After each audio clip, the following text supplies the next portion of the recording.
Buenas noches a todos, a los que habéis estado en otras ponencias como el lunes anterior o en diciembre, os vuelvo a saludar y espero que sea interesante y gratificante para todos, y a las personas nuevas que no habéis estado os envío un fuerte saludo e igualmente os deseo que sea interesante. El lunes anterior, de la semana anterior, fue muy gratificante la ponencia. Sabéis lo que me habéis escuchado, que siempre quiero que sea un flujo de intercambio de conocimientos y por lo tanto siempre os animo a preguntar, a dejar sugerencias o a cualquier inquietud que tengáis durante la ponencia, que daré paso, y las preguntas nos enriquecen a todos. Una vez comentado esto, os voy a paso a detallar la ponencia mía y os comento. Vamos a hablar del IBEX, del DAX, del FTSE, y hablaremos de las estrategias que puedo emplear, y os comentaré los servicios y haremos ruegos y preguntas que iremos haciéndolo en cada apartado. Cuando os enfrentáis como trading al mercado, es muy importante conocer qué ha sucedido anteriormente, qué puede suceder a partir de ahora y qué está sucediendo en este momento. Por lo tanto, aunque ya hemos hablado de esto, aunque los que me hayáis escuchado recientemente parte de esto ya lo hayáis oído, creo que es necesario, volverlo a escuchar. La ponencia y la estructura la tenéis delante. Acontecimientos destacados en el 2016. No tenemos tiempo material, con lo cual será leves pincelada, pero lo más importante. Las perspectivas del 2017. ¿Qué tenéis que estar atento a los datos que nos van a mover y a los datos que van a mover el mercado? Hablaré e informaré un poquito más de que solamente del análisis técnico, qué es el IBEX y qué lo compone, qué es el DAX igual y qué es el FTSE igual. Y luego pasaremos a hablaros de estrategias, de los servicios y, como os digo, en cuanto a los ruegos y preguntas, se irán haciendo durante toda la ponencia. Acontecimientos del 2016. ¿Qué nos ha sorprendido con muchos cambios y qué destacaría entre ellos? Pues ya hemos oído hablar mucho del Brexit en Reino Unido en el mes de junio, con todo lo que hizo balancearse a los mercados en pocas horas, la emergencia de nuevos partidos políticos en Europa, una nueva tendencia que ha llegado también a Estados Unidos, el triunfo de Donald Trump a la presidencia, la revalorización del dólar que está teniendo y el aumento del precio del crudo y de las materias primas. Todo ello acompañado con un crecimiento de la economía mundial. Por lo tanto, esto es lo que yo destacaría que hemos tenido de acontecimientos detallados o por ponerles un poquito de sobresalir de otros acontecimientos normal en el 2016. ¿Qué podemos esperar y a qué tenemos que prestar atención en el 2017? En Europa, como puntos de incertidumbre y volatilidad, tendremos los siguientes. Yo creo que estos puntos que os pongo aquí son los que tenéis que seguir acompañado de las noticias que se vayan dando, y en donde, arreglo a cómo evolucionen, va a tener una volatilidad en el mercado que os va a permitir una entrada largos o cortos. Primero, en Europa va a haber una incertidumbre política debido a las elecciones en Alemania, Holanda y Francia. Hemos hablado de emerger de nuevos partidos políticos, de nuevas tendencias, y las bolsas, todo lo nuevo por venir, le crea incertidumbre, y la incertidumbre pues crea volatilidad. Por lo tanto, atento a cómo se vayan antes, durante y después produciendo los resultados de esas elecciones. El Brexit. Atención a partir de marzo del 2017, si vamos a tener un Brexit duro, como quiere Mayer, vamos a tener un Brexit no tan duro, como pienso que el Congreso no le va a permitir. Atento a todas estas noticias. Esto sabéis que no actúa directamente solamente sobre los índices, sino sobre las divisas. Y muy concretamente sabemos el trío dólar, euro y la libra. La brecha que se puede abrir en la tasa de interés entre la Reserva Federal y el Banco Central Europeo. A medida que se vayan conociendo los resultados de inflación y de aumento de tasas, cuidado porque esto sí que va a crear una fuerte volatilidad, sobre todo en el mercado forex de divisas. Es muy grande la diferencia en este momento que puede haber tanto en política monetaria como en diferencia de tipos de interés entre la Reserva Federal. Sabemos que en 10 décadas solo ha subido 2 veces los tipos de interés, uno de ellos en diciembre del año pasado. Ahora se espera entre 2 o 3 subidas. Yo, a mi opinión, podemos tener dos, que una sería entre marzo y junio. Puede que una segunda, si es en marzo, fuera en junio, y una tercera que sería para Navidad. En todo caso, si no, a mi opinión, podríamos tener una para junio y otra para Navidad. El Banco Central Europeo, una política monetaria laxa, intereses a cero o negativos, con lo cual, cuidado con esto. Inflación. Todos sabemos qué inflación, la buena o la mala, la provocada por medidas monetarias o la provocada por medidas de crecimiento económico. De momento el Banco Central, mientras que no supere el techo del 2% en Europa, está tranquilo. El crecimiento económico en Europa se está llevando a cabo en líneas generales y por lo tanto sigue manteniendo una política central muy laxa a intereses cero. Cuidado porque puede haber una fuga de capitales hacia Estados Unidos por la diferencia de tipos entre un país y otro.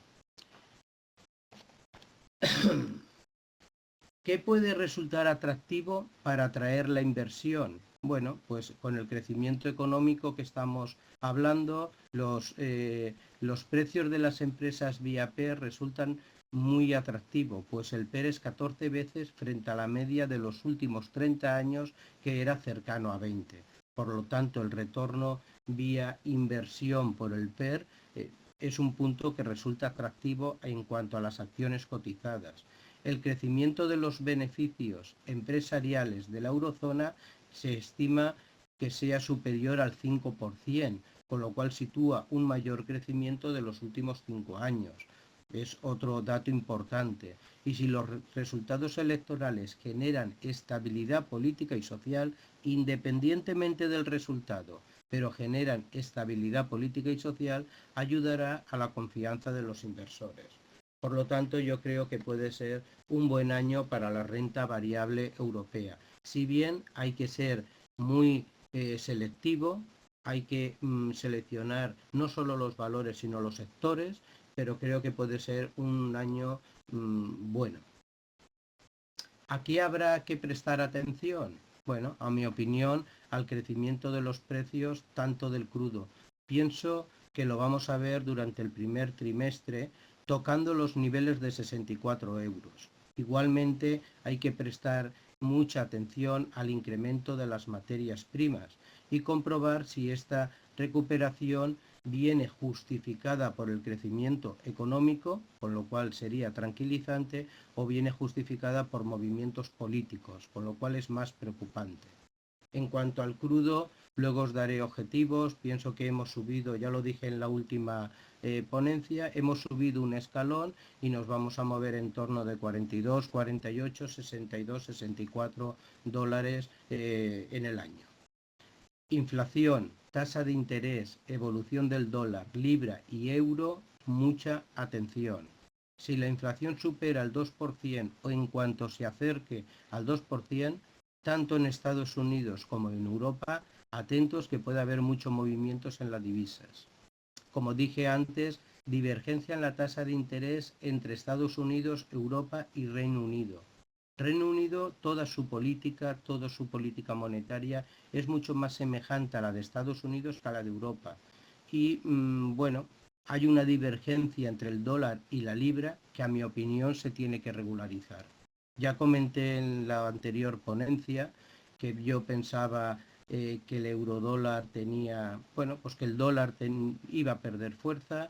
Trump quiere también un dólar que no sea fuerte para poder para que no le afecte a su economía dentro de las políticas que quiere llevar, y que bueno, que se había hablado mucho de la paridad. Ya comenté que el 1,03 podía haber hecho un suelo, puede llegar al 1, puede llegar al 0,95, no, realmente pues claro, no lo sé, pero en mi opinión ya comentaba que esperaba un rebote, y aún igualmente comentaba y comento que yo espero ver el eurodólar en el primer trimestre en niveles de 1,10.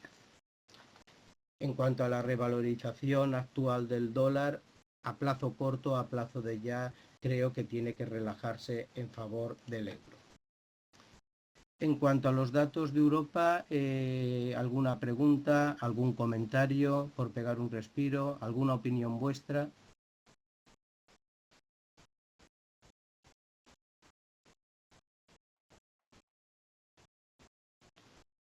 Bien, se me escucha bien, ponérmelo en el chat para saber si se me está escuchando y se me está siguiendo perfectamente. Sí se te escucha correctamente, José María. Vale, perfecto, muy bien, muchas gracias. Bueno, IBEX 35, acontecimientos del 2016 que hemos tenido aquí en España. Aparte de una crisis muy grande, un año sin gobierno y con 2 elecciones, algo que no se conocía, el Brexit, que no solo se vivió en España, sino se vivió en muchísimos sitios, y el nacimiento de nuevos partidos políticos que ha hecho cambiar todo el mapa político español. Me gustaría comentaros un poquito qué es el IBEX y cómo se compone. El IBEX está conectado mediante el SIBE, el sistema informático, y con las 4 bolsas españolas, que son Madrid, Barcelona, Bilbao y Valencia. Por contar algo histórico de él, se puso en marcha el 14 de enero de 1992, y ahí os dejo pues datos curiosos. La mayor subida diaria fue el 10 de mayo del 2010, con un 14,43, donde pasó de 9.065 a 10.351 con el plan de rescate europeo. Y la mayor bajada diaria fue el 24 de junio del 2016, por eso os lo he querido poner muy reciente con el Brexit. Llegó a perder un 12,35 en un día. Ya digo, son datos históricos, datos curiosos, pero que los conozcáis. El contado abre a las 9, cierra a las 17:30.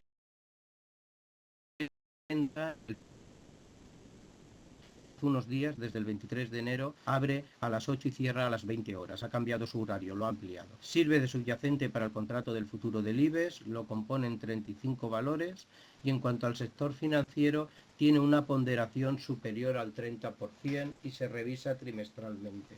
Indudablemente, esto hace que en cuanto al sector financiero evoluciona y va bien, pues el IBEX 35 tiene fuertes caídas, indudablemente el índice pues las trae por su gran ponderación que representa sobre él. Aquí os pongo un cuadro para que lo veáis, lo que luego como tutores FX colgará la ponencia. Si alguien quiere entrar, pues tiene todas las diapositivas tranquilamente para seguirla. En cuanto a su composición, vemos que 6 valores componen el 57% del IBEX, por lo tanto es un IBEX que está muy condicionado a la evolución de un puñado de valores.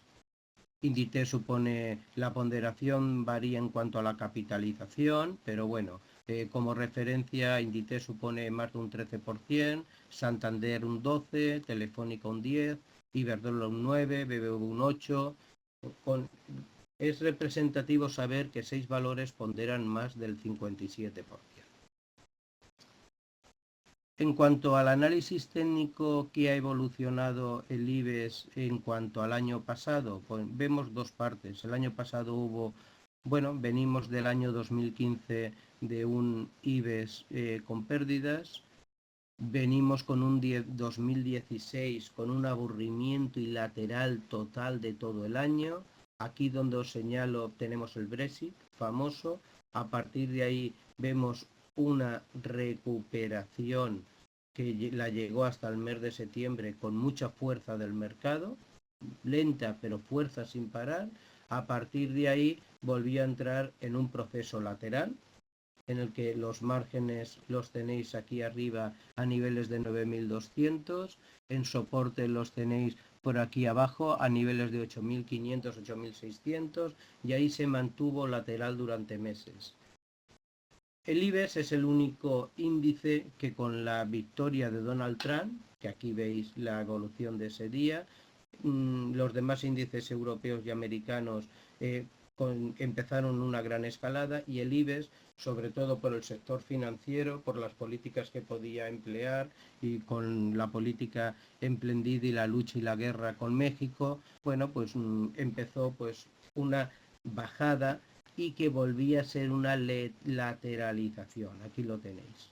Un año totalmente neutral, totalmente aburrido y lateral. ¿Qué se nos queda de esto en la parte positiva? Pues que un año en crisis, aunque con leve recuperación y crecimiento, un año con muchas turbulencias políticas, un año con un Brexit y bueno, y las bolsas han aguantado y han resentido bien. Vemos que la recuperación del IBEX la hace en 20 y tantos días, aquí lo tenéis, desde finales de noviembre empieza, estos son sesiones diarias, empieza una escalada que lo lleva a buscar los máximos de 9.500. La resistencia la tenemos en 9.550, si la rompe el objetivo sería 9.800, 10.200, mientras que no la rompa con varios días, mientras que no la rompa con un volumen considerable, estaremos moviéndonos en los niveles de 9.500, 9.300. Actualmente y como análisis técnico, aunque luego lo veremos, bueno, pienso, lo dije en los informes que podéis encontrar en mi página web en diciembre, lo dije en la anterior ponencia y lo comento. Yo pienso de que todos los mercados tienen que recortar, en estos días están recortando, igualmente lo decía en semanas atrás cuando tenían fuerza. Pienso que si rompe el 9.300 nos vamos a ir a buscar niveles de 9.200, 9.000, donde considero que ahí sí sería buena entrada, y mientras que no nos rompa el 9.550, pues para mí estamos en terreno de nadie. 9.300, 9.550 pienso que no son niveles para entrar, es mi opinión, por lo tanto recomendaría entrar con la rotura de la resistencia del 9.550 con 2 o 3 días y con volumen, o esperar a un retroceso a 9.200, 9.000, 8.800. ¿Alguna pregunta, alguna sugerencia, algún comentario de lo dicho hasta ahora?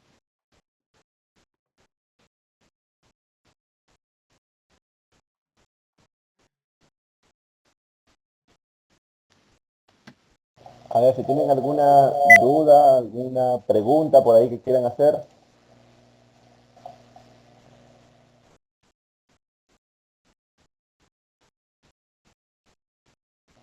Parece que todo claro, José María, hasta el momento. Estupendo, pues seguimos para adelante. En cuanto tengan alguna pregunta, no me la pasan por el chat y yo les contesto, que lo tengo visible. En cuanto al DAX, es un índice, es el DAX 30 o SETRA, es el índice más conocido de Alemania. Su contado abre a las 9 y cierra a las 17:30 y el futuro abre a las 8 y cierra a las 22 horas. Tiene una base de 1.000 puntos y sirve como subyacente contrato del futuro del DAX. Lo componen 30 valores y ningún valor puede tener un peso superior al 30%. Se revisa anual y el mes de referencia es en septiembre. En cuanto les digo los horarios, por supuesto estamos hablando con referencia en hora española. La composición del DAX la tienen aquí puesta. Les he puesto las 30 empresas, el sector al que pertenecen, su símbolo y su ponderación. Saben que en muchos gráficos, en muchas plataformas, hay que meter o bien el nombre o bien el símbolo, con lo cual aquí lo tienen. El sector del DAX está muy ponderado, aquí se lo pongo en negrita para que lo vean, por las empresas aseguradoras, químicas y farmacéuticas y automoción.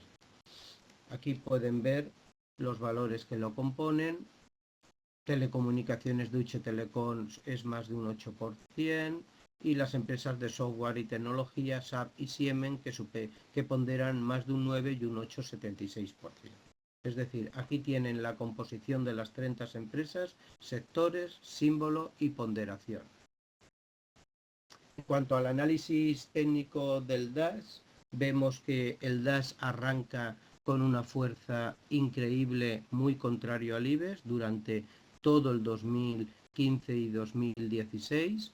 Vemos que todo el 2016 tiene una tendencia alcista, y observamos que desde las elecciones de Donald Trump vemos aquí como sí que el IBEX cogió un impulso, al igual que el DONS, igual que otros índices, un impulso muy alcista. Técnicamente la rotura del 11.750, 11.800 llevaría a un nuevo escalón, donde nos situaría en 11.940, 12.100, donde sí que veríamos máximos de ese 12.100 de los últimos años históricos. Sigo pensando en lo que os he comentado antes referente al IBEX, igual. Tiene mucha fuerza, nos invita a estar dentro, pero considero que debería pegarse un respiro. Este es un gráfico de la semana anterior, ahora os pondré un gráfico actual de cómo está cotizando, pero ya comentaba que pienso que debería tener un descanso. Ayer tocó los 11.609, que hizo de soporte, y bueno, si los 11.609 los rompe, podría comenzar un camino que lo llegara a los 11.400. Si el 11.609 rebota, como ayer también sucedió, bueno, pues tenemos varias resistencias de intradía. Estos son resistencias y soportes a diario con una visión a más largo plazo.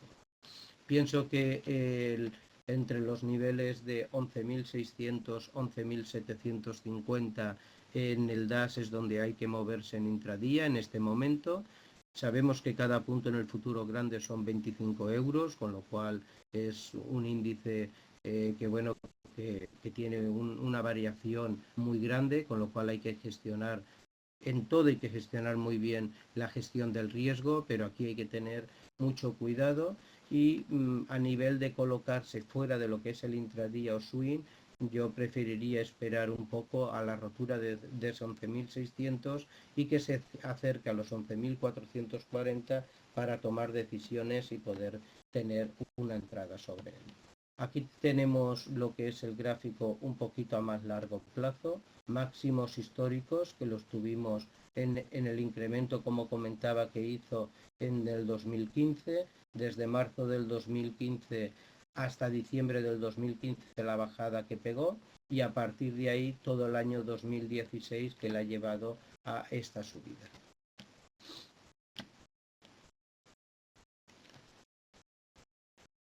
¿Algún comentario sobre el DAX? ¿Algún comentario sobre alguna pregunta o sugerencia?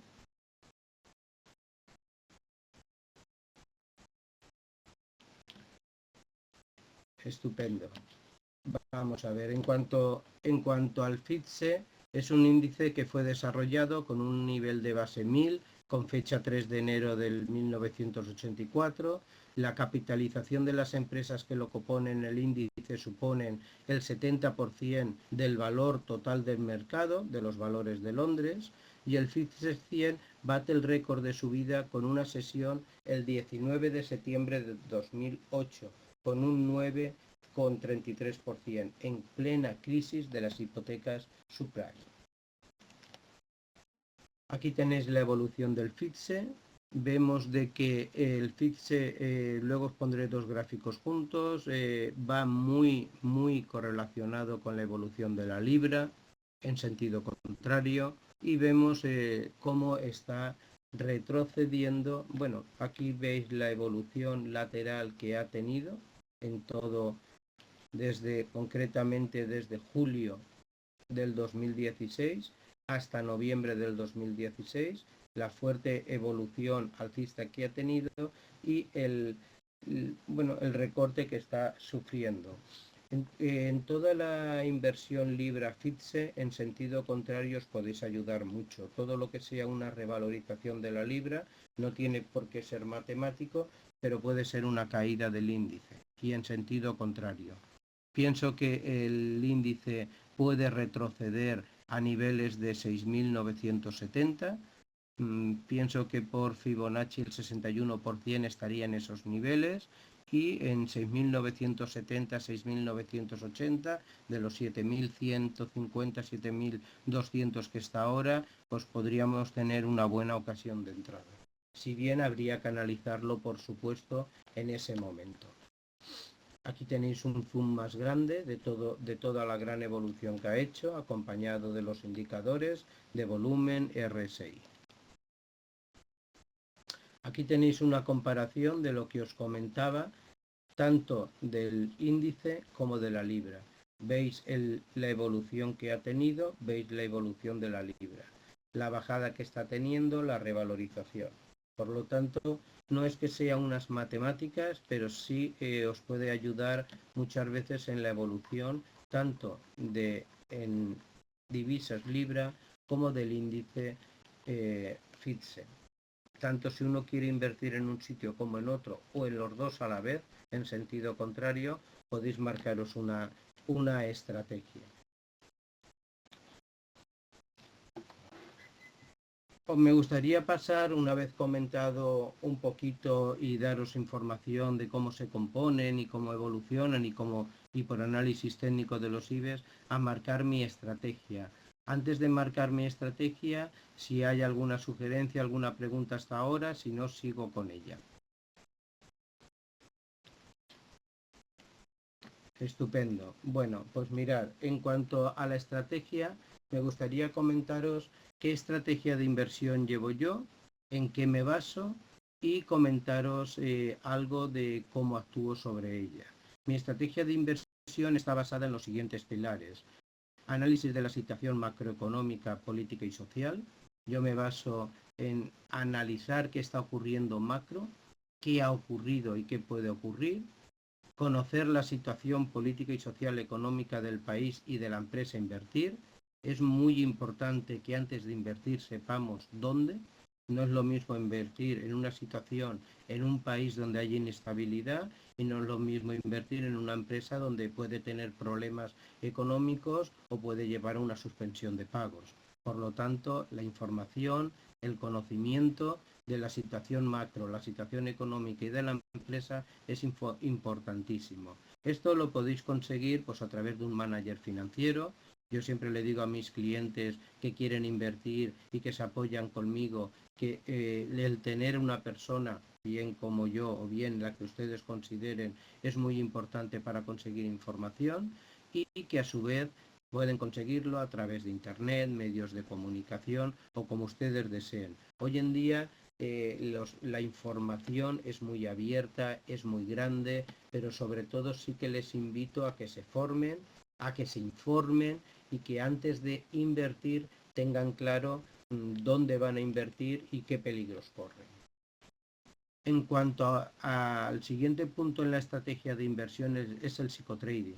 Yo hago muchos cursos, a mis clientes por aquí les hago mucha formación porque el control de las emociones y sensaciones, el controlar la adrenalina es muy importante. Podemos tener combinado el psicotrading con la gestión del riesgo que se debe de ajustar al perfil y a la situación patrimonial, es ambos que tienen que ir muy unidas de la mano.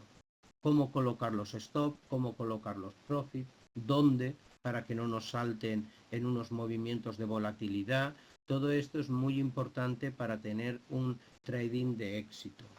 ¿Quién no ha invertido y ha empezado siempre con cuenta real? En las cuentas de mono sucede o no suele suceder, pero que ha invertido, ha habido un movimiento muy grande de mercado de barrido, al alza o a la baja, ha empezado las emociones, los nervios, los sudores y al final teniendo un stop colocado en un nivel lo hemos cambiado y se ha cerrado. Bueno, eso es lo que hay que controlar y si el mercado nos salta por el stop, que nos salte por nuestra estrategia, que no nos salte porque nuestro yo es nuestro peor enemigo y nos traiciona. En cuanto a la gestión del riesgo, una de las mayores veces en las que uno se equivoca es por entrar con un volumen inadecuado. Una gestión del riesgo es importantísima saber llevarla a cabo. Por lo tanto, yo insisto mucho en las formaciones y en los cursos que doy en cuanto a combinar, como os digo, el psicotrading con la gestión del riesgo. Saber el volumen, saber el apalancamiento, saber qué volumen debo y puedo entrar y hasta dónde el mercado me permite aguantar o no. Todo esto me va a condicionar para saber colocar en qué niveles los stop y los profit. Aquí os pongo un ejemplo de lo que podría ser combinado el psicotrading con la gestión del riesgo. Vemos un mercado, si viéramos un poquito de histórico veríamos aquí que está muy lateral, como aquí, y de momento hay una barrida fuerte. En este momento y con este gráfico en el que nos podemos mover, que os he puesto en 15 minutos, podemos ver que aquí en una sesión en vivo una persona puede empezar a hablar con las pantallas, a ponerse nervioso, a ver hasta dónde cae, qué hace. Bueno, la estrategia debe de estar marcada antes de que esto suceda. Cuando entramos en el mercado debemos de saber con qué volumen entramos, dónde colocamos nuestro stop y dónde colocamos nuestro profit. Y haga lo que haga el mercado, es indiferente a la estrategia que previamente hemos marcado. Si nuestro stop estuviera en este nivel, el mercado nos sacaría operación y otra nueva a plantear. Pero si el mercado, nuestro stop estuviera por debajo de este nivel, no nos debe afectar en nuestras emociones y en nuestro sentimiento barridos del mercado como estos. Vemos cómo lo hace y recupera. Otra vez igual aquí. Es decir, volvemos a colocarnos, si nuestro stop estuviera por aquí, por aquí, por aquí, el mercado nos saca. Estupendo. Planteamos otra operativa. Pero si nuestro stop lo tenemos situado por debajo de estos mínimos, estos movimientos rápidos no nos deben de afectar. Si controlamos nuestros sentimientos y nuestras emociones, habremos controlado, junto con una gestión de riesgo, de volumen de entrada, una parte importantísima a la hora de conseguir un gran éxito en nuestro trading. De interpretación de datos económicos y en análisis técnico, sin duda alguna, son dos pilares más en los que yo me baso. Tenéis que disponer de una herramienta que publiquen datos en tiempo real. Hoy en día hay muchas y gratuitas, investing.com, Bloomberg, bueno, tenéis muchísimos donde podéis encontrar los datos a tiempos reales y además que os indican qué interpretación. Ahora bien, la interpretación económica del dato puede diferir a la interpretación del mercado. Por lo tanto, siempre yo aconsejo hoy, por ejemplo, ayer aquí en España se publicó el dato agrícola a las 14:15 hora española y vemos como el mercado tuvo una vela volátil que luego ha llevado el eurodólar a tener una bajada importante, aunque ya está recuperada. Bueno, siempre digo que cada uno elige su tiempo de trabajo, su franja temporal.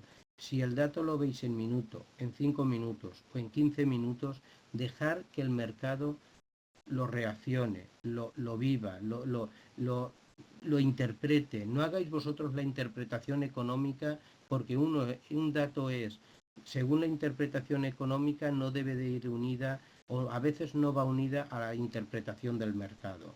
Dejar, si trabajáis en 5 minutos, por poner un ejemplo, dejar 2 barras, ver qué sucede, dejar la tercera barra y ahí habréis marcado mínimos y máximos donde poder actuar. Acordaros que una anticipación al mercado puede suponer quedaros atrapado en una red de araña y, por tanto, con unas pérdidas. Como análisis técnico, yo marco los niveles de entrada y salida, sitúo los stop y los profit, debéis saber detectar las figuras y mi estrategia es no la llevo, aunque trabajo con muchos indicadores, si me muevo básicamente con una media móvil de 14, controlo el volumen, el RSI y introduzco muchas veces el MAC o otros indicadores, pero normalmente me muevo precio, volumen, RSI y media móviles. ¿Alguna pregunta hasta ahora? ¿Alguna sugerencia? ¿Algo que comentar?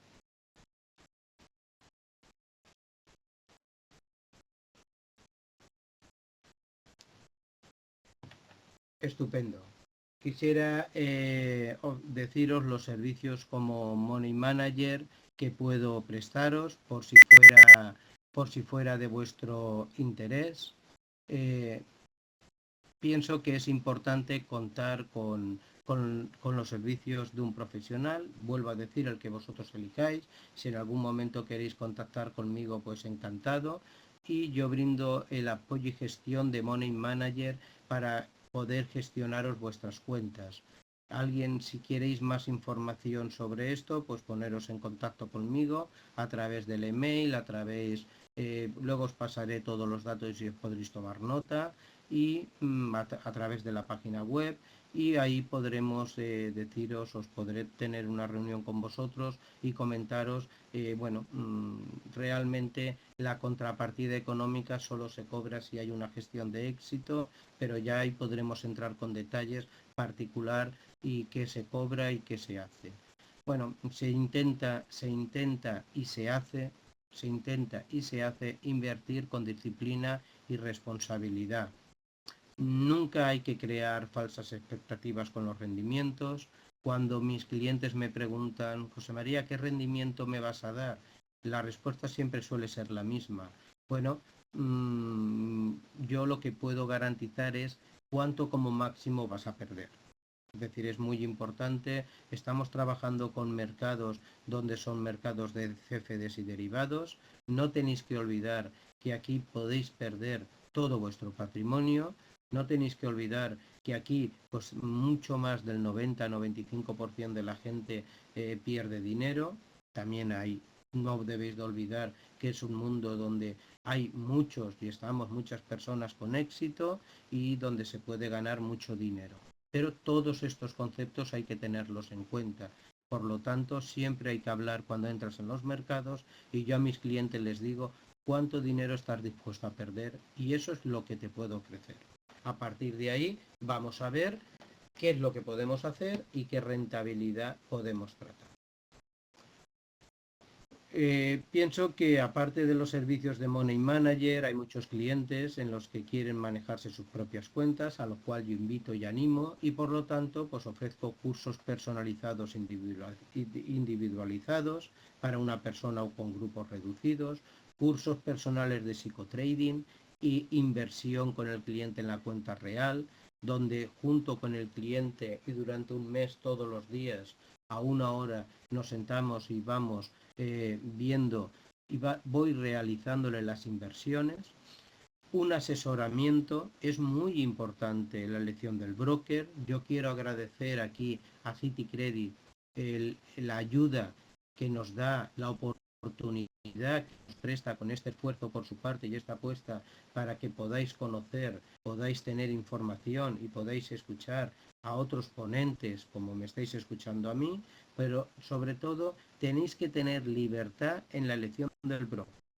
Si elegís a Citicredit, estupendo, pero tenéis que tener elección. ¿Qué debéis de tener en cuenta? Debéis de tener en cuenta que sea un broker legal, cuando me refiero a que esté regularizado, ver dónde está regularizado. No es lo mismo una licencia de Chipre que una licencia de Londres. Por ejemplo, con Citicredit tenemos un broker regularizado en la FCA. Eso nos da un respaldo de 50.000 libras ante una insolvencia del broker. Está regulado con una fuerte regulación. Por lo tanto, de saber elegir un broker donde no solo esté regulado, sino que además no tenga constantemente demandas, no se oiga reclamaciones continuas. Es muy importante elegir un broker, que tenéis que tener la libertad de elegir al que queráis. Yo os invito a que probéis a Citicredit, con lo cual considero que es un broker serio, está regulado en la FCA y es un broker que puede daros pues todos los servicios. E incluso ahora en breves días colocará en su página MT4 pues un montón de instrumentos financieros nuevos, tanto en índices como como europeos, mundiales, y creo que es un broker, bueno, os invito a que os descarguéis la demo, que lo conozcáis y después que decidáis. No solo hay que conocer al broker, sino hay que conocer qué actores entran en el mercado, qué subyacentes podemos entrar, qué activos financieros estamos trabajando, cómo funciona el crudo, cómo funcionan los índices, cómo funciona el forex, qué apalancamiento tengo. Bueno, es una formación e información que debéis de tener y debéis de conocer. Aquí os dejo un portfolio de rentabilidad desde el año 2016. Acabamos de cerrar enero, lo tendré mañana preparado. Si alguien la quiere, que me la pase por email y el cierre de enero se lo puedo enviar. Os comento que ha sido positivo en las carteras, en operaciones cerradas, pero no tengo aún, por supuesto, el resultado, ha sido muy breve. Tenéis 3 tipos de cartera. Como os digo yo, en cuanto al Money Manager y gestión con los clientes, soy muy flexible y me ajusto. Por lo tanto, introduzco 3 niveles de riesgo de los clientes. Sabemos que aquí, cuando se dice el A sería mayor riesgo, el B menor y el C un poquito menor, pero cuando estamos hablando de menor riesgo, cuidado con estas palabras. CFD y derivados no hay menor riesgo, es totalmente riesgo. Ya he comentado e insistiré que son mercados donde se puede conseguir grandes alegrías, grandes rentabilidades, pero que a su vez se pueden conseguir, bueno, pues importantes pérdidas o incluso el llegar a perder el dinero totalmente de una cuenta. Veis son diferentes fechas, también para que tengáis una información mucho más detallada, la cartera de enero a diciembre, una cartera de un grupo carteras de octubre a diciembre y una cartera del mes de diciembre. Veis las operaciones que se han realizado, las operaciones con beneficio en número y en porcentaje, para que veáis qué porcentaje sobre operaciones por beneficio, las operaciones con pérdidas igualmente y qué porcentaje representa, y el número de operaciones ganadoras totales. Aquí tenéis el porcentaje en cuanto a cortas y en cuanto a largas. Ahí lo tenéis. Y la rentabilidad neta del periodo. Ahí la tenéis. Esto sería el portfolio de rentabilidad que he tenido. Más que ver si ha sido... Yo siempre digo a mis clientes, porque han habido meses donde ha habido un 30% de rentabilidad, incluso un 60%, incluso un 20%, pero no es importante el ser como pude ser en octubre trading del mes, o como en ciertos meses una rentabilidad es alta. Para mí es más importante para ser un trading de éxito, para ser un money manager de éxito, tiene que haber una consistencia continua de rentabilidades. Es más importante no la cantidad de rentabilidad, si yo mido mucho más ser consecutivo y consistente en las rentabilidades. Entonces, creo que eso es muy importante.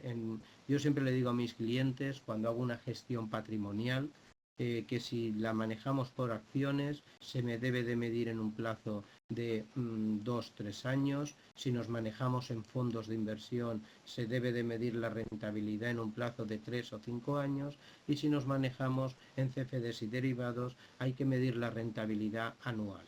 Y luego esto transmitirlo año tras año y ser consistentemente rentable.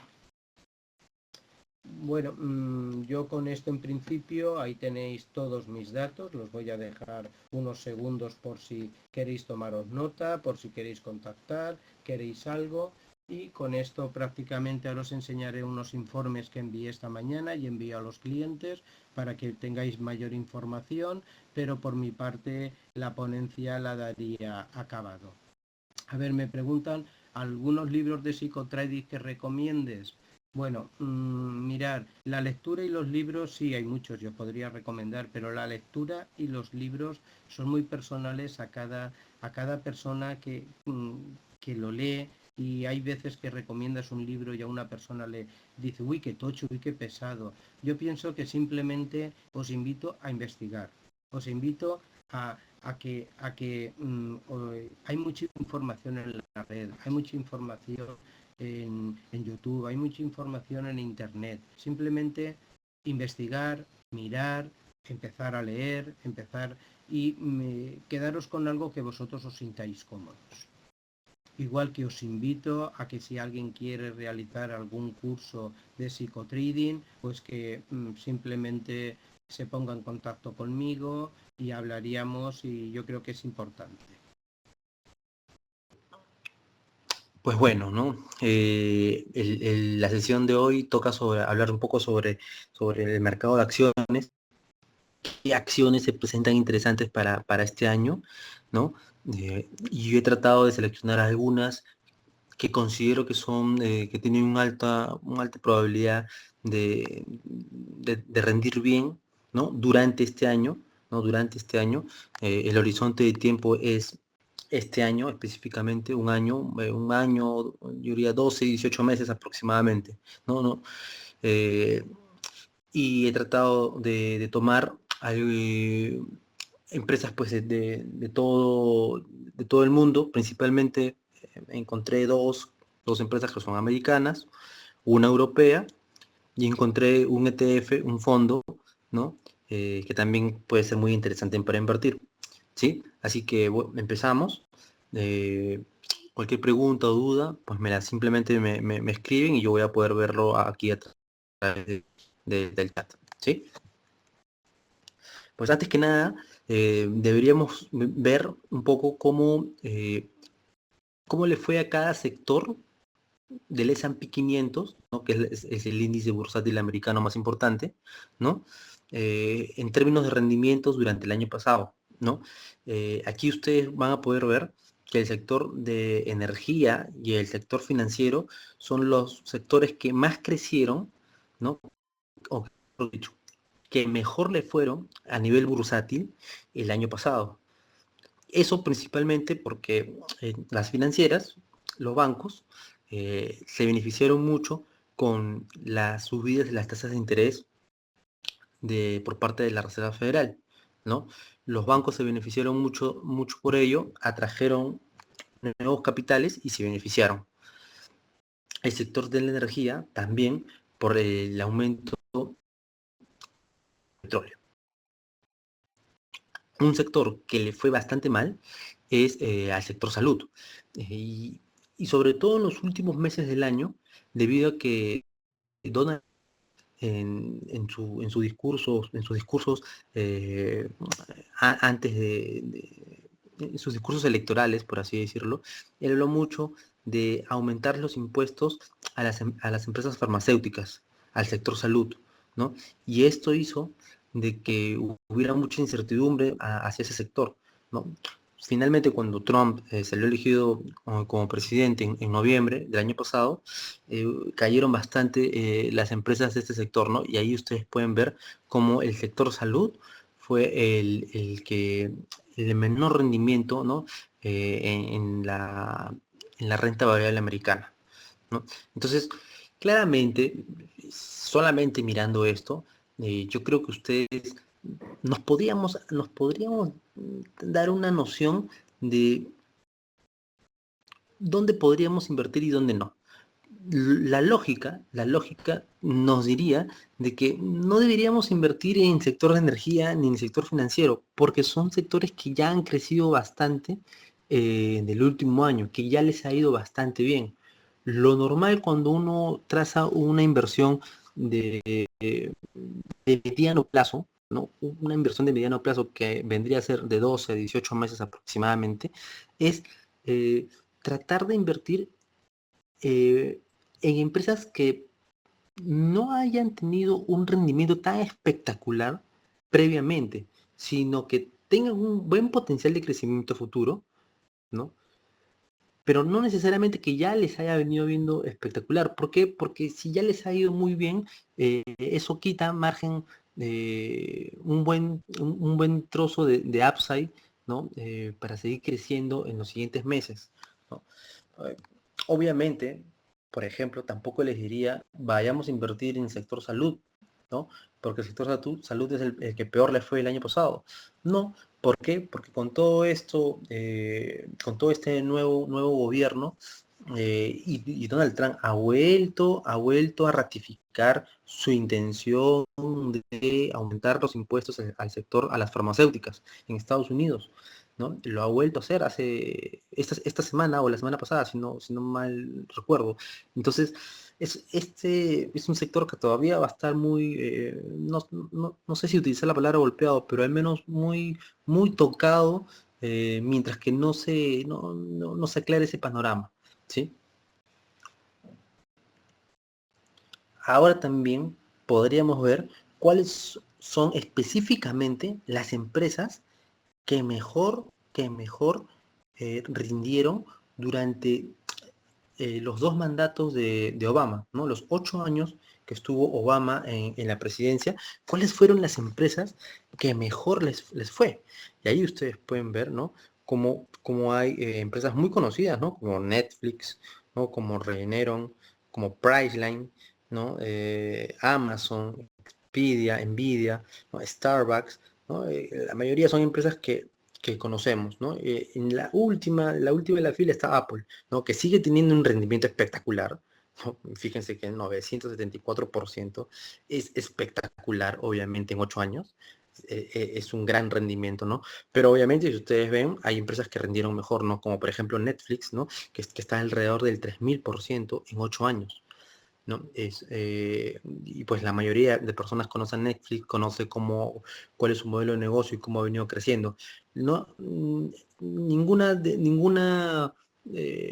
tengo ningún interés de mostrarles esta gráfica con un fin vendedor a- a- tratando de inducirlos a que ustedes inviertan en esas empresas, ¿no?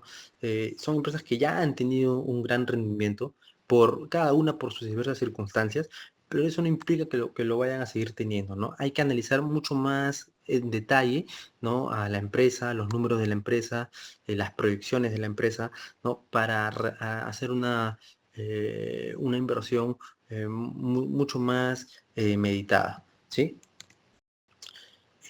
Yo voy a partir eh, por explicarles algunos conceptos básicos de las inversiones de valor, ¿no? Las inversiones de valor es una corriente de inversión que inició Benjamin Graham, ¿no? Hace ya como unos 60 o 70 años aproximadamente, y que luego su alumno, Warren Buffett, fue el que la hizo más conocida, ¿no? Sobre todo en los últimos 30, 40 años, ¿no? Warren Buffett es el principal exponente de esta corriente de inversión, ¿no? ¿A qué se refieren las inversiones de valor? Las inversiones de valor se refiere específicamente, en las palabras de Buffett, a invertir en empresas eh, que tengan la característica de ser un monopolio de consumidor, ¿sí? Eh, Quiere decir que sean empresas sumamente necesarias para el ojo comercial del público. Por ejemplo, Coca-Cola es una empresa que tiene un monopolio de consumidor muy, muy, muy ganado, ¿no? Eh, Otra característica muy importante de una inversión de valor es buscar empresas cuyos beneficios, cuyos beneficios por acción, ¿no? vayan al alza año tras año. Que cada año que pasa la empresa entregue mayores beneficios por acción. Porque si la empresa está entregando mayores beneficios por acción, quiere decir que le está dando mayor retorno a sus accionistas, ¿sí? Que sean empresas que recompren acciones, que ellos mismos recompren sus propias acciones. Cuando una empresa recompra sus propias acciones, es porque los accionistas de la empresa confían mucho en la empresa. Confían mucho en la empresa, ¿no? Y por ello recompran sus propias acciones, ¿no? Porque saben del alto potencial de crecimiento que está teniendo la empresa y que va a seguir teniendo. Por eso ellos mismos recompran sus acciones, ¿no? Buffett le gusta invertir en este tipo de empresas, ¿no? Y empresas que ofrezcan servicios repetitivos y que las personas las necesiten, ¿sí? Empresas que se hagan muy necesarias. Una pregunta que se hace Buffett mucho eh, respecto a definir si una empresa es una empresa estrella, por así decirlo, así como él las llama, es, preguntarse lo siguiente. Si él tuviera todos los recursos del mundo para contratar a los mejores gerentes, al mejor directorio, a la mejor plana, ¿no? Si él tuviera todos los recursos del mundo monetarios para contratar a los mejores, y él quisiera crear una empresa para competir contra la empresa que él supuestamente está estudiando, digamos, por ejemplo, él quiere definir si Coca-Cola es una empresa estrella, es una empresa, por ejemplo, monopolio de consumidor. Entonces, él se pregunta, si yo con todo el dinero que yo pueda tener, contratando a los mejores líderes, a los mejores gerentes, al mejor directorio, eh, sin escatimar recursos, construyo una empresa para competir con Coca-Cola, ¿voy a poder ganar la Coca-Cola? Si la respuesta es negativa, Warren Buffett afirma de que entonces la empresa a la que está estudiando es una empresa estrella, es una empresa monopolio de consumidor, que cumple esas características. ¿Me dejo entender? ¿No? Coca-Cola obviamente es una empresa. Por más que ustedes tengan todo el dinero del mundo para contratar a los mejores empleados, probablemente, muy probablemente, no le vayan a ganar en una competencia Coca-Cola. ¿Por qué? Porque es una empresa que ya tiene un mercado ganado, es una empresa que tiene un monopolio de consumidor ganado, es una empresa que está totalmente sentada en el mercado, en el mundo, y, y no va a poder ser, seguramente. Por ejemplo, en la cuarta característica dice empresas que ofrezcan servicios repetitivos y que sean necesarias para las personas, ¿no? ¿A ustedes se les ocurre alguna empresa, ¿no? ¿Se les ocurre alguna empresa a ustedes? ¿Alguna empresa puede ser local de repente de su país o americana, ¿no? Que todos conozcamos, ¿no? Alguna empresa que cumpla esa característica, ¿no? Una empresa que ofrezca servicios repetitivos y que las personas la necesiten. ¿Se les ocurre alguna? A ver, por ejemplo, Daniel dice construcción, ¿no? Construcción. Puede ser, ¿no? Podría ser una empresa del sector de construcción, ¿no? Argos, que me imagino que es colombiana, es un servicio, sí, repetitivo, porque siempre hay que construir, siempre hay que estar construyendo casas, edificios, inmuebles, ¿no? Y definitivamente se necesita. Es una muy buena opción. Yo les diría, ¿qué opinan ustedes de Visa? ¿Alguna vez ustedes han pagado con Visa su tarjeta de débito o su tarjeta de crédito con Visa o con Mastercard? Es un servicio totalmente repetitivo. Totalmente repetitivo porque siempre mucho ya conforme ha crecido tecnológicamente el mundo y digitalmente también, muchos lugares aceptan pagar con Visa, con Mastercard, ¿no? Ya sea con tarjeta de débito, con tarjeta de crédito, sea lo como sea, Visa va a ganar una comisión por esa transacción, ¿sí? Es un servicio repetitivo y es un servicio que necesitamos y que conforme pasen los años vamos a necesitar más. ¿Por qué?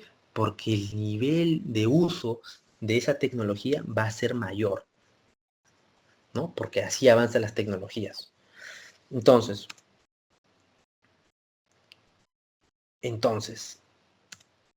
la primera empresa de la que les voy a hablar, porque considero que es una empresa que tiene un buen potencial de crecimiento para los siguientes meses, es Visa, ¿no? Es una compañía global de tecnología de pago, ¿no? Que conecta a personas como nosotros, a los consumidores, con las empresas, con los bancos, con los gobiernos, ¿no?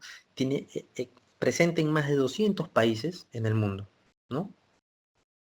Y que básicamente gana por el volumen de transacciones, ¿no? Cada vez que ustedes hacen un pago con Visa, Visa ya está ganando una pequeña comisión, ¿no? Imagínense cuántas de estas comisiones se generan en el mundo hora tras hora, día tras día, ¿no?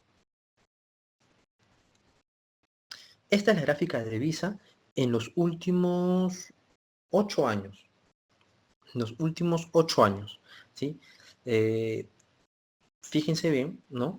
Cómo ha crecido exponencialmente, ¿no? El precio de la acción de Visa, ¿no? Le ha ido muy bien, ¿no? Le ha ido mejor que el promedio del mercado, ¿sí? Le ha ido mejor que el promedio del mercado. Y eso ya dice mucho. Aquí vamos a ver, ¿no? Cómo han venido los ingresos, ¿no? De Visa comparado el año 2015 con el año 2016, ¿no? Por ejemplo, ustedes pueden ver que la barra amarilla representan los ingresos por servicios del año 2015 y la azul en el 2016. Ustedes van a ver de que ha habido un crecimiento del 8%, ¿no? ¿No? En lo que es procesamiento de datos, también ha habido un crecimiento, ¿no? Esta vez del 25%, ¿no? Del 2006 con respecto al 2015, ¿no? Y en lo que son transacciones internacionales, ingresos por este ítem, ha habido un crecimiento del 36%, ¿no? Respecto al cuarto trimestre, ¿no? Comparando el cuarto trimestre del 2016 con el cuarto trimestre del 2015, ¿no? En las tres categorías, que son las tres categorías donde Visa entrega sus principales ingresos, ha habido un crecimiento de 2000 año tras año, ¿no? Y si yo les mostrara cómo les ha ido en los últimos 5 o 6 años, vamos a ver que la curva es ascendente, ¿no? Año tras año vienen aumentando sus ingresos. Es una empresa que año tras año aumenta ingresos por una sencilla razón, ¿no? La tecnología crece y llega a más lugares, a más países, ¿no? A más personas, ¿no? Y eso indefectiblemente hace de que ya la empresa genere más ganancias. ¿Por qué? Porque la empresa gana por volumen de transacciones, ¿no? Más personas usan Visa, más ganancias para la empresa, ¿no? El último trimestre, Visa reportó un beneficio por acción de $0,78, 0,78 centavos de dólar, ¿no? Superando por 0,05 centavos, ¿no? Al del trimestre anterior, ¿no?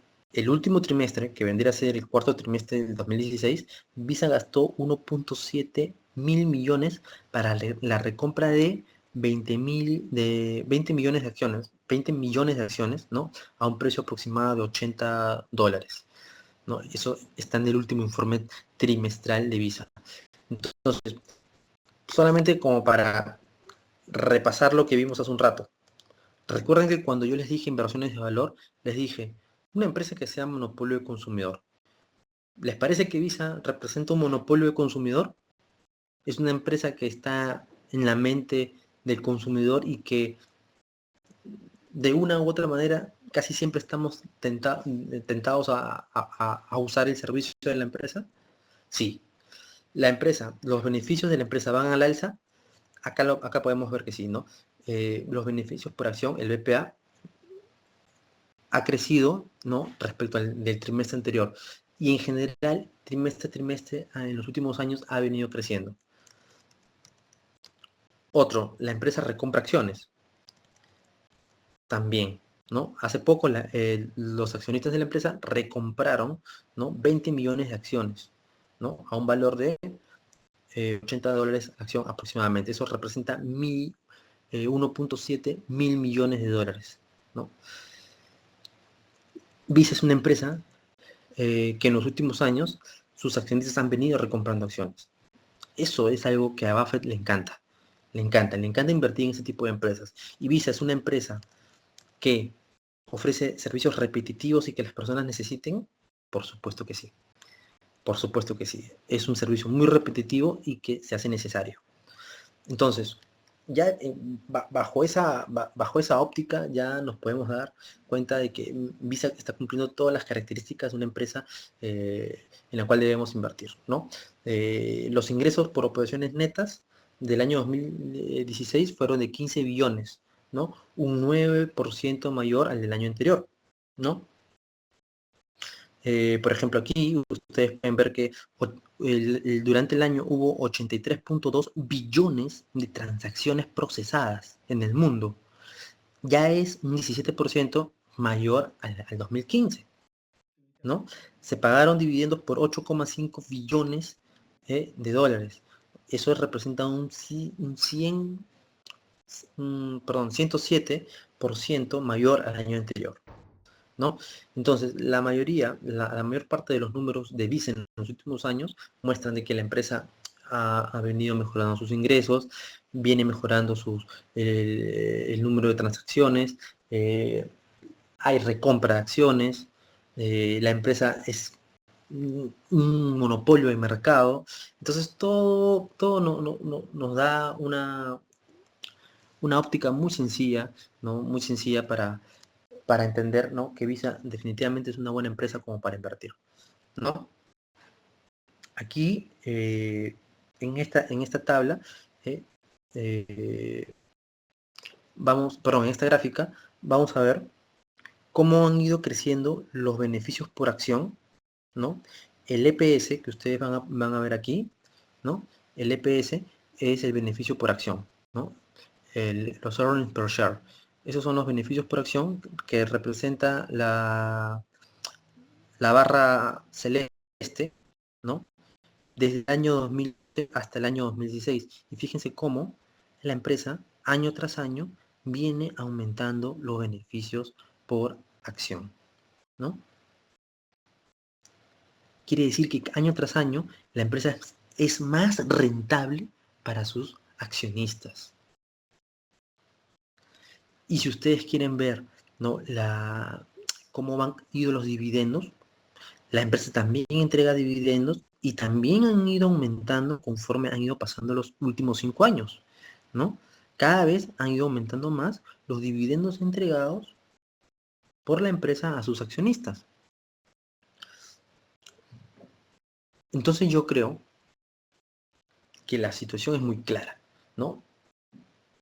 Los beneficios por acción de la empresa han venido creciendo, los dividendos entregados también, la empresa recompra sus propias acciones, y obviamente si los beneficios por acción han venido creciendo, eso también significa que los ingresos de la empresa han venido creciendo, ¿no? ¿Cuáles son las perspectivas para el año 2017? Según los analistas, se espera un beneficio por acción de 3.28 dólares por acción, un 15,5% superior al del año pasado, ¿no? Y además, Visa anunció que habrá una nueva recompra de acciones por 5.000 millones durante este año, ¿no? Lo que aumenta las recompras totales disponibles para 7,3 mil millones de dólares. Este año va a haber nuevas recompras de acciones, ya lo han anunciado, ellos mismos van a recomprar sus propias acciones, ¿no? Y el beneficio esperado, que se espera para el 2017, ya es un 15% superior ya al del año pasado, ¿no? Al del año pasado. El año pasado el beneficio estuvo alrededor del 2.84, ahora se espera un 3,28, ¿no?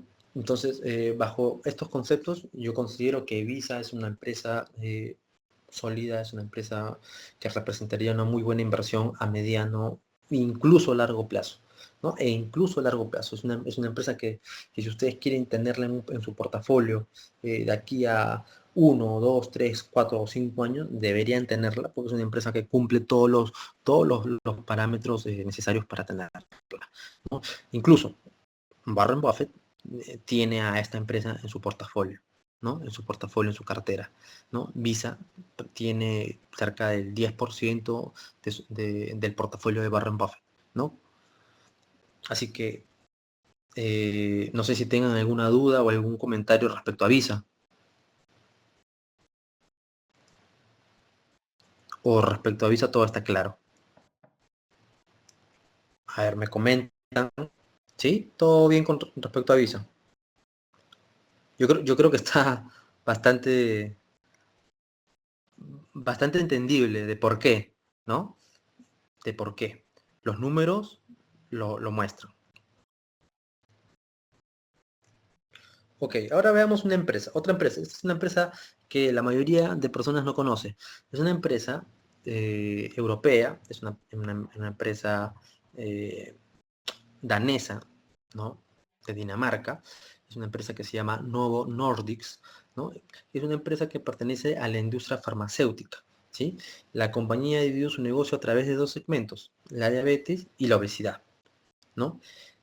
Actualmente la empresa tiene el 50% del mercado mundial de insulina, ¿no? Y el 25% del mercado mundial en lo que es tratamiento para la diabetes, ¿no? Entonces, solamente ya con estos dos números se pueden dar cuenta que esta es una empresa líder a nivel mundial en lo que es tratamiento para la diabetes y lo que es el mercado de insulina, ¿sí? En la última década, la empresa ha triplicado sus ventas, ¿no? Y además, la empresa volvió a recomprar una quinta parte de sus acciones en circulación en los últimos años, ¿no? Una quinta parte de las acciones que estaban en circulación fueron recompradas por sus accionistas en los últimos años. Entonces ahí ya les voy tirando un tip, ¿no? A la fecha se calcula que hay cerca de 410 millones de personas con diabetes diagnosticadas, ¿no? En el mundo, y se espera que para el año 2040 sean 642 millones, es decir, que aumenta aproximadamente en un 50% de aquí al año 2040. Si, obviamente, si hay más personas que sufren de diabetes, más personas diagnosticadas con diabetes, mayor población a nivel mundial y todo esto, obviamente son más clientes potenciales para esta empresa, que abarca el 50% del mercado mundial de insulina y el 25% del mercado mundial de tratamientos para diabetes, ¿no? Los gastos relacionados con la diabetes en los Estados Unidos son alrededor de 320 mil millones de dólares, ¿no? A nivel mundial, los gastos relacionados con la diabetes son alrededor de 673 mil millones de dólares. Casi uno de $2 ahora se gasta en Estados Unidos, ¿no? ¿Qué quiere decir esto? Que Estados Unidos es el mercado más grande, ¿no? En todo lo que tenga que ver con diabetes, ¿no? Representa prácticamente el 50% del mercado global está en Estados Unidos, actualmente, ¿sí? Actualmente, ¿no? Es Estados Unidos donde más se gasta en lo que es diabetes y tratamientos para la diabetes, ¿no? Entonces es un mercado que obviamente le, le interesa mucho a Novo Nordisk, ¿no? Aquí les muestro una gráfica, ¿no? Una tabla, perdón, ¿no? De cómo está hasta el año 2015, ¿no? Las personas con diabetes, ¿no? En millones, ¿no? Si ustedes se pueden dar cuenta, por aquí está Norteamérica y el Caribe, 44.3 millones, ¿no? En el año 2015, personas con diabetes, ¿no? En Europa 59, ¿no? En América del Sur y América Central 29, y lo que se espera para el 2040, ¿no? Y ustedes pueden ver que todo lo que es Sudamérica y Centroamérica, para el año 2040 se espera un crecimiento de 64%, y para lo que es África, 140%, ¿no? 140%. Son mercados que seguramente pues, la empresa tratará de abarcar en los siguientes años. Y aquí yo tengo una gráfica de cuáles son los productos que tiene la empresa, ¿no? La empresa tiene principalmente todos estos productos, y los dos que le generan mayor ganancia son la insulina Tresiba, ¿no? Que es de nueva generación, y el Victoza. Estos dos son los productos que más ganancia le da a la empresa, ¿no? Que más ganancia le dan a la empresa actualmente, ¿sí? El Tresiba y el Victoza. ¿Por qué se los explico? A ver, aquí dice, el Tresiba se vende en 47 países a nivel mundial y ha alcanzado una cuota de mercado de 40% en Japón. Es decir, ya en Japón es dueño del 40% del mercado, ¿no? En Estados Unidos, Tresiba llegó en enero de 2016 y ya ganaron 200 millones de dólares en ventas durante el primer trimestre del 2016. La compañía espera que este medicamento va a generar hasta 5.000 millones anuales para el año 2022. ¿Qué quiere decir esto? Que el producto, el Tresiba, que es el producto que mayor ganancia le está dando a la empresa actualmente, recién ha entrado el año pasado a Estados Unidos, al mercado más grande que hay, que representa el 50% del mercado global en lo que es diabetes, que es Estados Unidos. Ese mercado, recién Tresiba ha entrado a este mercado el año pasado. Recién el año pasado.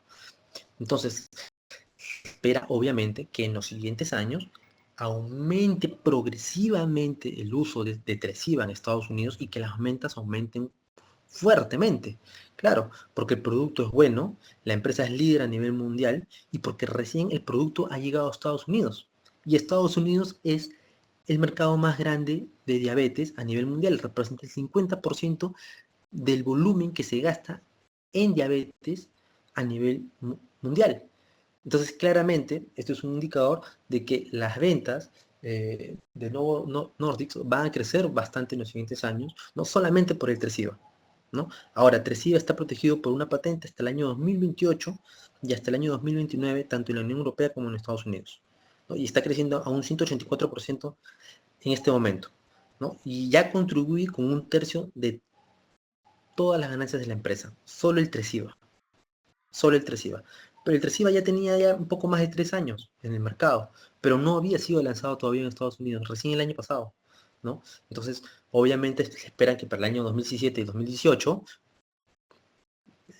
los ingresos por este producto crezcan bastante, porque Estados Unidos es un mercado muy grande, ¿sí? El Victoza, por otro lado, está protegido por patente hasta el 2023 en los Estados Unidos, así como en Europa, y está contribuyendo con otro tercio de los ingresos de la compañía. Victoza era el otro producto que también está, que también representa un gran porcentaje de ingresos de la empresa. La empresa también ha tenido ciertos golpes en los últimos meses, ¿sí? En septiembre de 2016, hace unos meses, la empresa recortó 1000 puestos de trabajo, ¿sí? En la entrega de resultados del tercer trimestre del 2016, la empresa anunció perspectivas de crecimiento más bajas para el 2017, bajando de un 7% de crecimiento con respecto al 2016 a solo un 5%.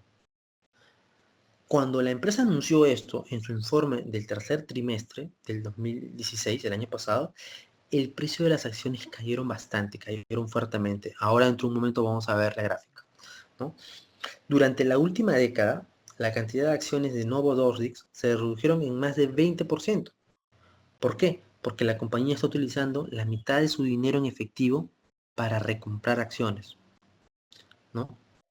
La empresa, los accionistas están recomprando acciones. Ahora, esta es la gráfica de Novo Nordisk, ¿no? Esta es la gráfica de Novo Nordisk, ¿no? Desde el año 2008. Y aquí ustedes pueden ver cómo en los últimos meses del año pasado, se dio una caída fuerte. Esta caída se dio por lo que se dio en septiembre del año pasado, cuando hubo este anuncio, ¿no? De que el crecimiento para el 2017 no iba a ser de un 7%, sino solo un 5%. Ahora, ¿por qué la empresa anunció esto? Porque parte de la política de la empresa iba a ser aumentar el dinero destinado a lo que es investigación y desarrollo de nuevos productos, ¿no? Iba a haber mayor inversión en esa área, ¿no? Y ello iba a hacer que el crecimiento de la empresa fuera menor al que en un principio estaba pronosticado, ¿no? El mercado reaccionó muy fuertemente, ¿no? Muy fuertemente, ustedes pueden ver, porque cayó alrededor de $20, ¿no? De $20 el precio de la acción, ¿sí? Lo cual, obviamente, a una persona podría asustarlo. Yo más bien, en lugar de asustarme, yo lo veo como una oportunidad, porque el precio ha caído bastante y está en un nivel sumamente interesante como para comprar, ¿no? Con un horizonte de por lo menos unos 12 a 18 meses. La empresa es líder en su mercado, líder en su mercado. La empresa ha venido creciendo en los últimos años constantemente, ¿sí? Constantemente ha venido creciendo en los últimos años, ¿no? Es una empresa que recompra sus propias acciones, como ya lo he mencionado, ¿no? Y esta caída que se ha dado, bueno, se ha dado, ¿por qué? Porque han rebajado las perspectivas de crecimiento de un 7 a un 5%. El mercado la golpeó muy fuerte.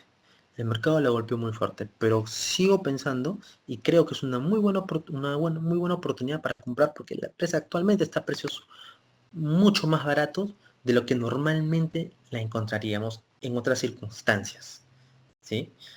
Fíjense que ha caído prácticamente un 50%, casi un 50% del precio, no, por lo menos un 40% del precio en unos meses. Es una muy buena, es una muy buena oportunidad para comprar esta empresa, ¿no? Es una empresa que es líder en el líder mundial en el mercado de diabetes, ¿no?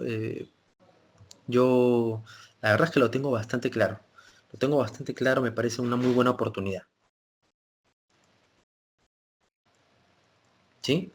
A ver, entonces ahora vamos con otra empresa. Otra empresa americana, nuevamente. Una empresa americana que la mayoría de personas conocemos. Hasbro. Hasbro es una empresa de juguetes americana, ¿no? Que ya tiene ya más de 90 años en el mercado, que cuenta con más de 5.000 empleados a nivel mundial y que tiene una gran cartera de marcas, ya sea por propiedad o por licencia. Estas son algunas de las marcas que tiene Hasbro con las cuales fabrica juguetes, ¿no? Ya sea porque sean dueños o por licencia. Por ejemplo, en el caso de Marvel, Hasbro tiene la licencia para fabricar los juguetes de Marvel, ¿no? Monopoly, Spider-Man, Star Wars, y de juegos, ¿no? Como Twister, Nerf, los Transformers, etcétera, etcétera. Solamente puse algunas, porque en realidad habían como 60 marcas para las cuales Hasbro produce los juguetes, ¿no? Hasbro obtiene la mayor parte de sus ingresos en Estados Unidos y Canadá, ¿no? Aproximadamente 60%. El otro 40% viene del extranjero, por lo que un dólar fuerte y al alza puede afectar sus exportaciones durante el año 2017. Eso es un pequeño riesgo, ¿no? El pequeño riesgo que tiene, que si el dólar sigue subiendo, bueno, cosa que no se ha dado, el dólar ya ha empezado a caer un poco, y no sería nada raro que en el transcurso del año vaya a caer un poco más, por la sencilla razón de que, pues si el mercado ya asimiló, ¿no? Las subidas, las primeras subidas de interés de la Fed, ¿no? Eso ya está absorbido, el mercado ya lo fue absorbiendo, ya lo anticipó, el dólar ya subió, ya está en un ciclo alcista algunos años, y ahora que ya la economía americana ya se está normalizando, lo más normal es que el dólar vuelva a caer, ¿no? Y vuelve a ceder posiciones, ¿no? Esta es la gráfica de Hasbro en los últimos 3 años, perdón, ¿no? Ustedes pueden ver cómo había una gráfica, pues, no, en los últimos 5 años, perdón, esta es la gráfica de Hasbro en los últimos 5 años, y aquí ustedes pueden ver cómo, pues, la tendencia ha sido alcista, definitivamente, ¿no? Como en general ha ido el mercado americano en acciones, el mercado bursátil en general ha ido positivo, ¿no? Hasbro no ha sido ajena, obviamente le ha ido bien. Para este año específicamente están ya produciendo los juguetes de Star Wars eh, para estos meses, ¿no? Porque justamente salen antes y después de las películas de Star Wars y eso siempre termina teniendo un impacto muy fuerte. Igual pasa con Spider-Man, pasa con los Transformers, ¿no? Esas estacionalidades le entregan a la empresa buenas ganancias, ¿no? En determinados momentos del tiempo, ¿no? Aquí una gráfica de cómo le ha ido a los dividendos entregados por la empresa desde hace 10 años, ¿no? cómo han ido creciendo los dividendos entregados por la empresa. Fíjense bien que hace poco más de 10 años, es decir, en 2006, la empresa entregaba aproximadamente 0.40 centavos de dólar a sus accionistas por acción. Hoy entrega $2 por acción, ¿no? Año tras año, durante poco más de 10 años, la empresa ha venido aumentando sus dividendos entregados por sus accionistas. Si la empresa entrega más dividendos a los accionistas, es porque la empresa obviamente está generando mayor ingreso, ¿no? La empresa ha batido el consenso de mercado la mayor parte del tiempo en los últimos 5 años. ¿Qué quiere decir este dato? Este primer dato. Cada año que pasa, la empresa, los analistas siempre calculan cuál sería el beneficio por acción este año, ¿no? Digamos, la empresa, esperamos que la empresa entregue $2 de beneficio por acción a los accionistas, ¿no? Y la empresa, cuando entrega el resultado, dice que son $2.5. Ya está batiendo el consenso de mercado, ¿no? En los últimos 5 años, la empresa siempre ha superado al consenso de mercado, a los analistas, ¿no? Eso ya habla muy bien de ella.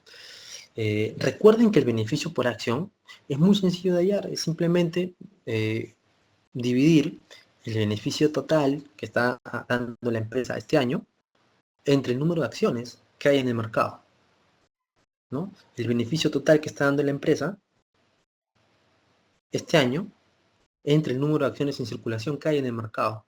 Entonces ahí sale este valor que es el beneficio por acción, ¿no? Obviamente, mayor beneficio por acción quiere decir que la empresa está entregando mayores beneficios en general, ¿no? Para el año 2017, las películas de Disney y de Star Wars generarán fuertes ingresos por la venta de juguetes de estas franquicias. Quiere decir que seguramente en ventas va a ser un año bastante bueno. Normalmente el sector de juguetes es un sector que es poco sensible a las crisis, que aún en épocas de crisis, el sector de juguetes, obviamente que en alguna medida también se ve afectado, pero el sector de juguetes no es tan sensible, ¿no?, a las crisis. Es menos sensible que otros sectores, ¿no? Porque igual siempre se les compra juguetes a los niños y es un sector que siempre tiene ventas, ¿no? Para apoyar el crecimiento de las ventas de las líneas existentes y de nuevos juguetes, ha aumentado el gasto de publicidad en un 11% para el año 2017, ¿sí? Ya está aumentando el gasto para el año 2017, ¿no? La rentabilidad por dividendo de Hasbro se sitúa en 2,5%, un poco por encima del promedio del mercado y en línea con lo que da el Tesoro a 10 años. Es decir, que si ustedes compraron un bono a 10 años del Tesoro americano, que da aproximadamente 2,5%, es prácticamente lo mismo que lo que está entregando en dividendos la acción de Hasbro en los últimos años. Es prácticamente lo mismo, es decir, le va a dar la misma rentabilidad comprar acciones de Hasbro y generar la ganancia solo por dividendos entregados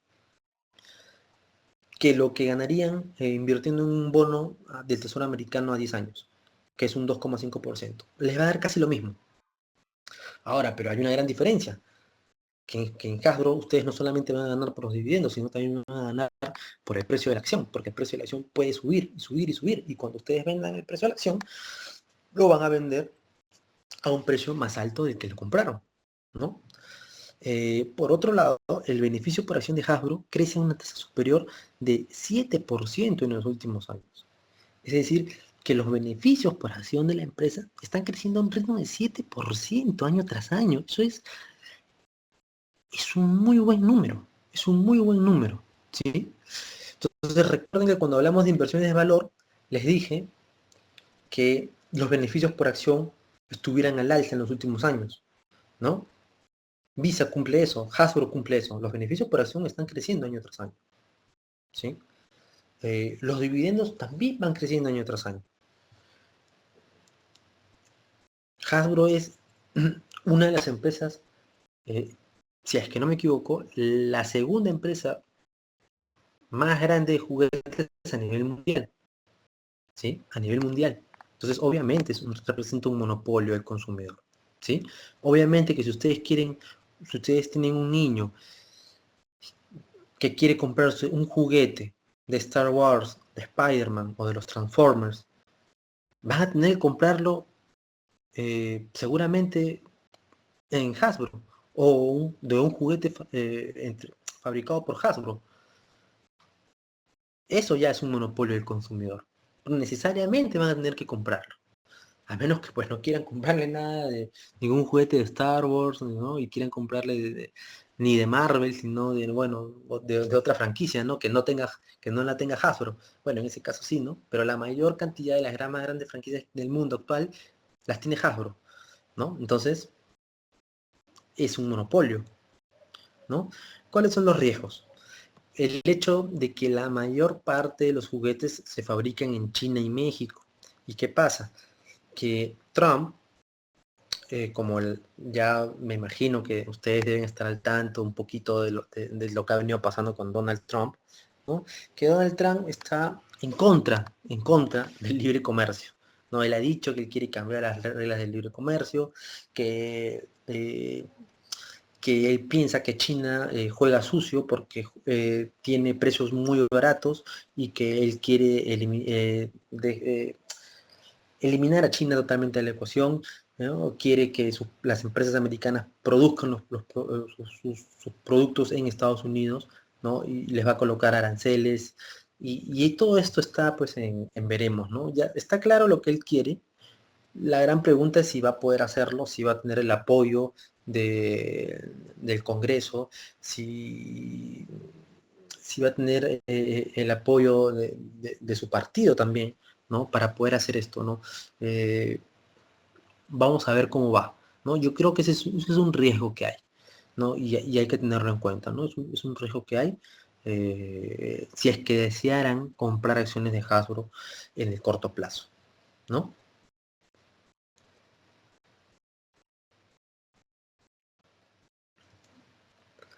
¿Alguna pregunta hasta aquí?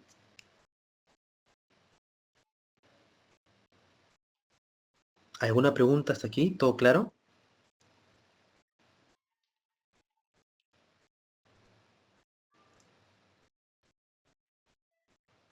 Bien. Entonces vamos a hablar de, ya no de una empresa, ¿no? Sino de un sector, que es el sector de robótica y automatización. Y aquí yo ya no voy a emplear los términos de inversiones en valor, ¿no? Recuerden que cuando empecé les comenté que las inversiones en valor, las inversiones de valor, es una corriente de inversión que la popularizó mucho Warren Buffett, ¿no? El más grande inversionista de la historia o de los últimos 100 años probablemente, ¿no? Y creo que es el tercero o cuarto hombre más rico del mundo, ¿no? Les expliqué cuáles eran algunas características de las inversiones de valor. Ok, hay otra corriente que se llama las inversiones de crecimiento, ¿no? Eh, Les llaman el Grow Invest, ¿no? El Grow Invest, las inversiones de crecimiento. Es una corriente diferente, ¿no? En la cual uno invierte en empresas o en negocios que tienen un alto potencial de crecimiento futuro, ¿sí? Que probablemente hoy no estén generando ingresos o beneficios incluso, mejor dicho, beneficios, pero que a futuro tienen un alto potencial de crecimiento. Son inversiones que tienen mayor riesgo. Claro, ¿por qué? No estás invirtiendo en una empresa consolidada, no estás invirtiendo en una empresa que durante los últimos 10 años ha venido creciendo en sus ingresos, en sus beneficios, entregando más dividendos, recomprando sus propias acciones. No estás invirtiendo en ese tipo de empresa. Estás invirtiendo en una empresa que que puede ser nueva o relativamente nueva, que de repente ya tiene ingresos, beneficios, ¿no? Pero no tiene tanta data como para decir estos beneficios son sólidos en el tiempo, ¿no? O de repente todavía ni siquiera tiene beneficios, ¿sí? Por lo tanto, representa mayor riesgo, pero también el potencial de ganancia es mayor, ¿sí? El potencial de ganancia es mayor, ¿no? Es otra corriente, no es otra corriente, no quiero no quiero hacer parecer ver que una es mejor que la otra, ¿no? Sencillamente una va de acuerdo más al perfil de una persona, de un inversionista, y la otra va más de acuerdo al del otro. Incluso en una cartera uno puede tener, hacer un mix de ambas, de ambas corrientes, ¿sí? Yo creo que la inversión en lo que es robótica y automatización entra en esta categoría. ¿Por qué? Porque es un nicho de mercado que todavía está un poco incipiente, ¿no? Que ya tiene muchas empresas que han venido creciendo y que les está yendo bien, sí, pero que todavía pues no tienen 10 o 15 años de ganancias consolidadas, ¿no? A eso me refiero. En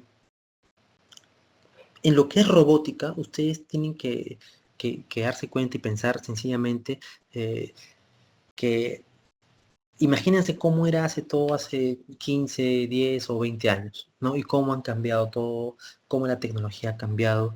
Y piensen cómo será de acá a 10, 15 años, ¿no? De acá a 10, 15 años, cómo será nuevamente, ¿no?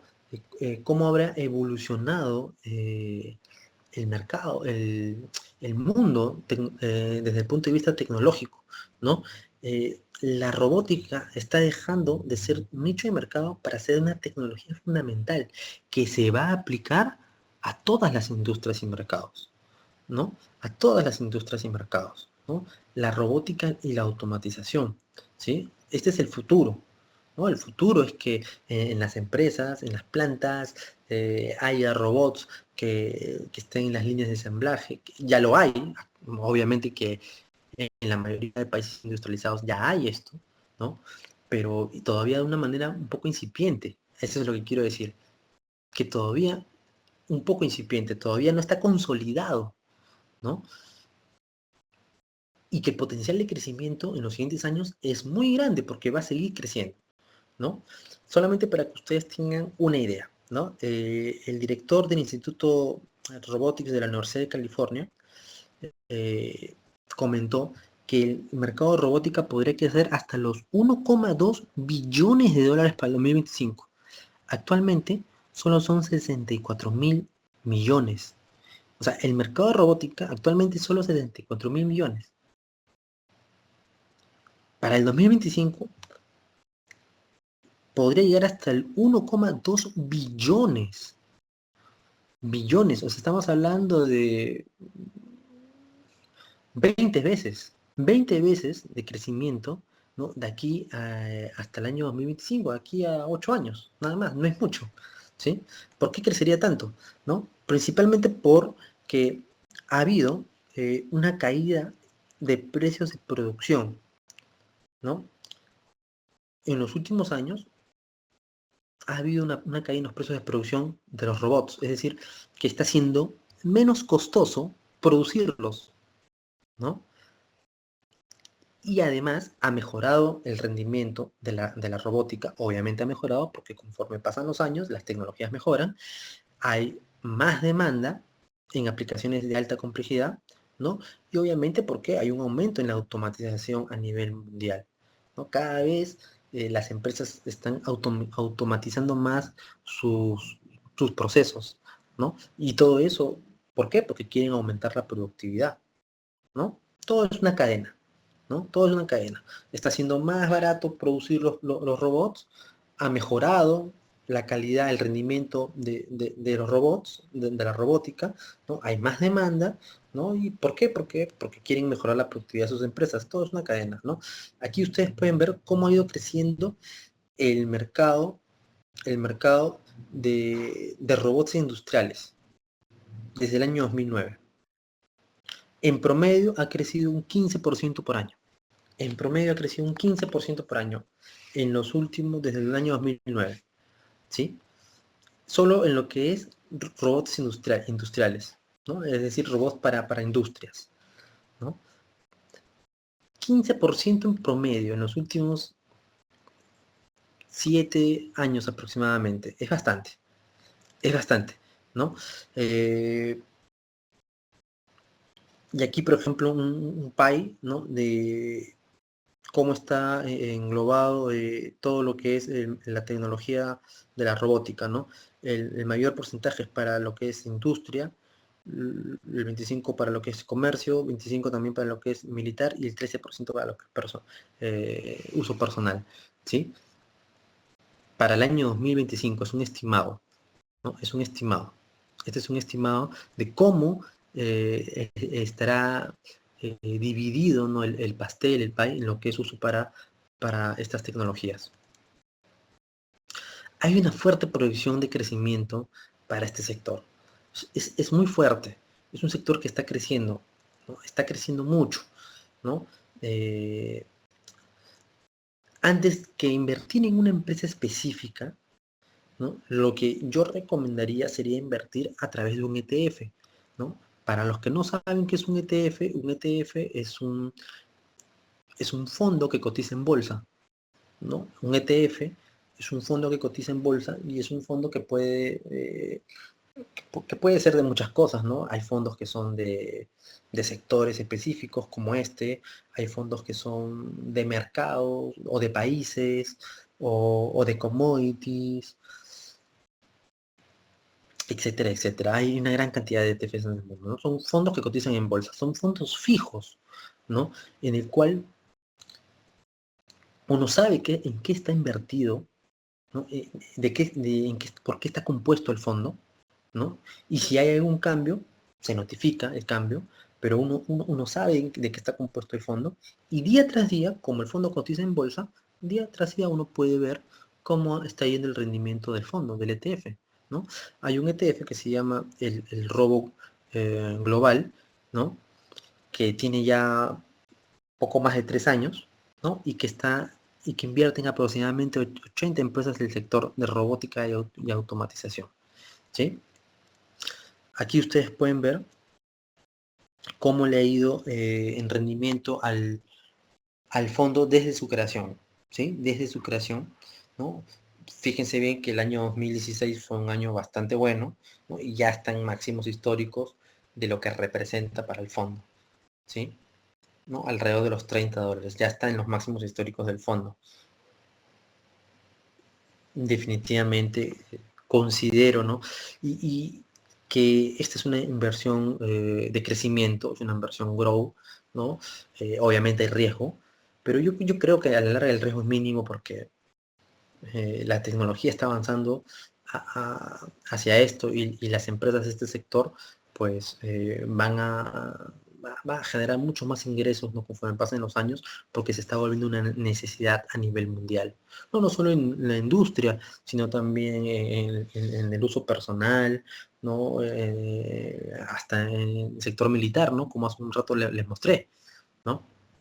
No sería nada raro que aquí a 15, 20 años, pues nosotros mismos en nuestras casas tengamos, tengamos alguna especie de aparato robotizado, ¿no? En nuestra casa, en nuestro departamento. No sería nada raro. Entonces, hacia eso va el mundo, ¿no? Y esta es una inversión que yo no la calificaría como de mediano plazo, yo la calificaría como que más de largo plazo, ¿no? Yo le daría un horizonte de 2 a 3 años. Si ustedes tienen un capital y lo quieren invertir más acá a 2 a 3 años y ver un un buen rendimiento, me parece que este ETF es un buen fondo como para invertir. Me lo parece bastante bien.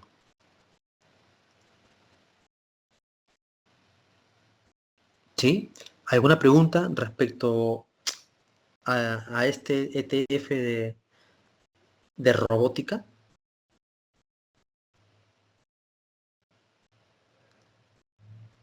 Bueno, la idea era presentar esto, era presentar estas 4 opciones que de repente a uno de ustedes les pareciera interesante. Espero que así haya sido, que alguna de estas opciones les haya parecido interesante. Algunas de estas 4, ¿no? Algunas de estas 4, las 4 considero que tienen cada una sus ventajas, sus desventajas.